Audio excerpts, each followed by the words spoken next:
Hello everyone. मैं मिथुन सिंह स्वागत करता हूं आप सभी का। आशा करता हूं आप सभी बहुत अच्छे होंगे।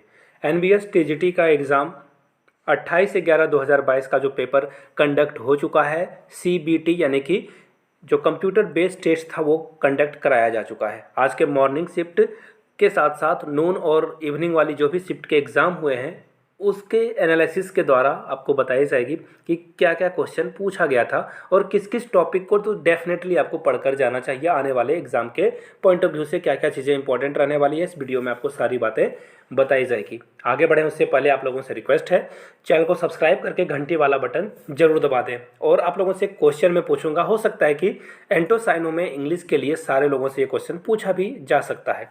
आपको बस ये बताना है, देखिए मैं एक वर्ड लिख रहा हूँ, PERISH। इसका क्या मीनिंग होता है, इसका मीनिंग आप लोग नीचे कमेंट करके बताइएगा। इंग्लिश टू इंग्लिश भी लिख सकते हैं, हिंदी टू हिंदी भी लिख सकते हैं।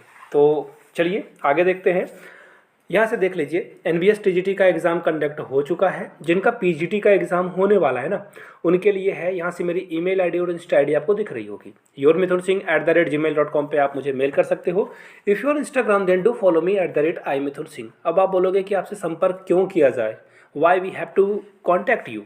देखिए इसका रीज़न सिंपल सा है। अगर आप पीजीटी का पेपर देने वाले हो, जो कि previous year question paper NBS के, DSSB के और भी अलग अलग जो इंस्टीट्यूट के इंपॉर्टेंट पेपर हैं, प्रीवियस ईयर पेपर हो चुके हैं, वो आप मुझसे परचेज कर सकते हो 99 में। और साथ में लास्ट मिनट रिवीजन का नोट्स भी आप मुझसे ले सकते हो। चलिए ये तो हो गई मेरे और आपके काम की बात। अब बात करते हैं रिव्यू की। तो देखिए 1 बाय 1 मैं सारे सब्जेक्ट का रिव्यू करूँगा। सबसे पहले नंबर पर आएगा CDP। देखिए आपको नीचे कमेंट बॉक्स में ना एक प्लेलिस्ट की वीडियो मिलेगी, एनबीएस टॉप 50, उसे जाकर जरूर देख लीजिए।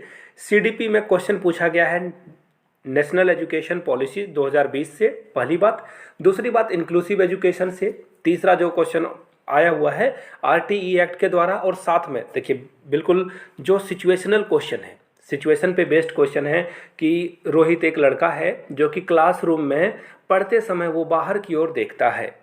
और एक और क्वेश्चन ऐसा आया हुआ था कि नैना जो है वो क्लास में होमवर्क करके नहीं लाती है, तो ऐसे सिचुएशन में टीचर को क्या करना चाहिए। 4 ऑप्शंस थे, तो इस तरह के क्वेश्चन पूछे गए थे। और एक बच्चा 9 को 6 पढ़ लेता है, W को M पढ़ लेता है, तो ये कौन सी बीमारी है, आप लोग नीचे कमेंट करके बताइएगा। डिसलेक्सिया, डिस्ग्राफिया, डिस्कैल्कुलिया, ये सब सारे जो है एफेजिया, ये सब पढ़कर आपको जाना है। इस तरह के क्वेश्चन पूछे गए थे। CDP में ये सब क्वेश्चन थे। कोहलर, प्याजे, वाइगोस्की, गार्डनर, ये जो इंपॉर्टेंट साइकोलॉजिस्ट हैं, इनको आपको पढ़कर जाना है। कुछ और चीज़ें जो आई थी उसके बारे में बात करते हैं। सीडीपी के नॉर्मल ही क्वेश्चंस थे, बिल्कुल इजी वाले क्वेश्चन थे, बिल्कुल इसे आसान भाषा में ऐसा समझ लो आप। अब बात करते हैं सीडीपी के बाद रीजनिंग की। तो रीजनिंग में देखिए कोडिंग डिकोडिंग आया था, यानी कि ऐसे नंबर वाले 2 के बाद 4 आ रहा है, 4 के बाद 6 आ रहा है, ऐसे क्वेश्चन आए नहीं थे लड्डू वाले, बट ऐसा क्वेश्चन पूछा गया था नंबर वाले। और क्वेश्चन क्या पूछा गया था, क्वेश्चन में आपको देखिए रीजनिंग में आपको ब्लड रिलेशन देखने को मिला था। ब्लड रिलेशन के कुछ क्वेश्चंस थे। सिटिंग अरेंजमेंट वाला कि एक सर्कल में 8 दोस्त मिलकर बैठे हैं, ये इसके बगल में है, ये इसके बीच में है, ऐसा ऐसा क्वेश्चन सिटिंग अरेंजमेंट से भी क्वेश्चन पूछा गया था। और ये तो रीजनिंग के इंपॉर्टेंट क्वेश्चन हो गए जो मैंने आप लोगों के साथ जो है डिस्कस कर ली। क्वेश्चन ऐसा भी पूछा गया था, ये तो रीजनिंग की बात हो गया। मैथमेटिक्स के बारे में एक्चुअली इसके बारे में बात कर लेते हैं, मैथमेटिक्स नहीं इंग्लिश के बारे में बात कर लेते हैं। इंग्लिश जनरल का जो पेपर था उसमें आपको एंटोसाइनो पूछा गया था, तो डेफिनेटली कुछ इंपॉर्टेंट एंटोसाइनो वर्ड जरूर कर ले। इसके साथ साथ एंटोसाइनो के साथ जो है नरेशन से क्वेश्चन पूछे गए थे, डायरेक्ट इनडायरेक्ट स्पीच से। और साथ में जो है सेंटेंस में जो एरर है, फाइंड एरर, यानी कि एरर जो है आपको फाइंड आउट करना था, तो एरर से भी क्वेश्चन पूछा गया था। इस बात का खास ख्याल रखिए। एडीएम फ्रेजेस से भी क्वेश्चन पूछे गए थे, तो नीचे कमेंट बॉक्स में आपको लिंक है, वहाँ से जाकर आप जो है एडीएम फ्रेजेस के वीडियोज़ को देख सकते हो, चेकआउट कर सकते हो।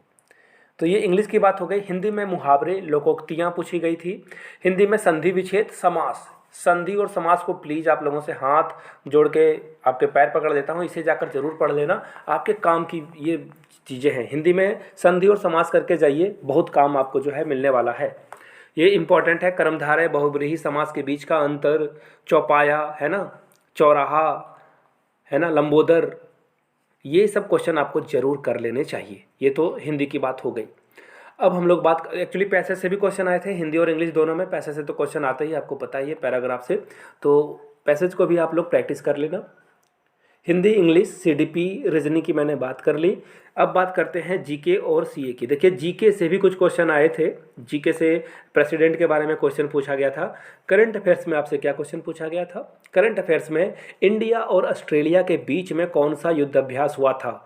आर्मी पब्लिक स्कूल की एक वीडियो मैंने बनाई है, मिलिट्री एक्सरसाइज। तो मिलिट्री एक्सरसाइज वाली वीडियो को जाकर खोज कर देख लीजिए, आपको प्लेलिस्ट में भी मिल जाएगा एपीएस करंट अफेयर्स, वहाँ से जाकर देख लीजिए। जरूर जाकर देख लीजिए मिलिट्री एक्सरसाइज जो कराया गया है उसके बाद उसको जो है जरूर आपको देख लेना चाहिए।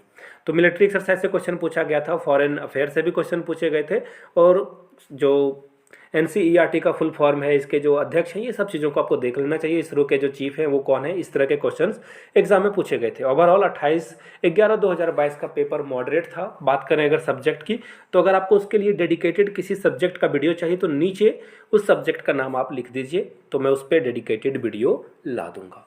वीडियो को आपने यहाँ तक देखा, इसके लिए आपका बहुत बहुत शुक्रिया। Have a good day.